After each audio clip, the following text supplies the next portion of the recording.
Hello বন্ধুরা, কেমন আছো তোমরা সবাই? আশা করি ভালো আছো, সুস্থ আছো। আবার নতুন একটা ব্লগ ভিডিও নিয়ে চলে এসেছি তোমাদের সামনে। ভিডিওটি পুরো দেখার তোমাদের সামনে অনুরোধ রইল। মনে হয় বিয়ের পরপরই জীবনের গতিটা যেন একদম বদলে গেছে। মনে আছে এখনও নতুন নতুন বিয়ের পর এত ধীরে কাজকর্ম করতাম, কিন্তু এখন যেন দায়িত্বের অনুভবটাই অন্যরকম হয়ে গেছে। কেননা বিয়ের আগে মাই সব কাজকর্ম করতো, কিন্তু সময়ের সঙ্গে সঙ্গে কত কিছুই না শিখে ফেলেছি। সকালের তাড়াহুড়োর সময়টাই প্রথমে রান্নাঘরে ঢুকে চা বানালাম শাশুড়ি মায়ের জন্য। ওদিকে বরকে যে অফিস যেতে হবে আজ একটু তাড়াতাড়ি, তাই চটজলদি ব্রেকফাস্ট আর লাঞ্চটাই তৈরি করে তারপরে টিফিনটাও ওর গুছিয়ে দিলাম আমি। এদিকে আমি যত সিম্পলে আজকে রান্নাবান্নাটা হবে সেটাই আমি চেষ্টা করছি। তো লাস্টের ভিডিওতে তোমরা দেখতে পাবে যে আমি বরকে কী লাঞ্চ আজকে দিয়েছি।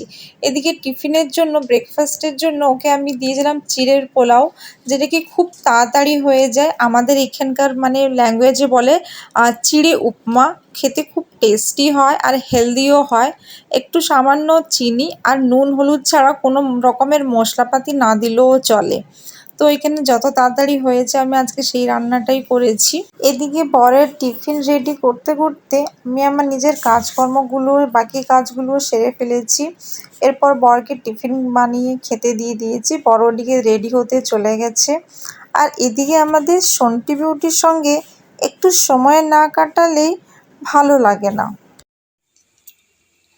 সকালে সকালে আমরা খুব ব্যস্ত থাকি, ছুনু আর আমি খুব ব্যস্ত থাকি, খুব তাড়াহুড়োতে আমাদের সময়গুলো কাটে না শুনু, কাটে কি না বলো? হ্যাঁ, আমরা খুব ব্যস্ত থাকি। আর আমার শুনু ব্যস্ত থাকে সকালবেলা দৌড়াদৌড়ি, খেলাধুলো, কি কি কাজ করছে নাকি। আর একবার দেখে নাও বরের লাঞ্চ বক্স, আলু পটলের তরকারি মাখা মাখা, উচ্ছে ভাজা আর পাঁপড় দিয়েছি, বিশেষ কিছু আজ দেয়নি।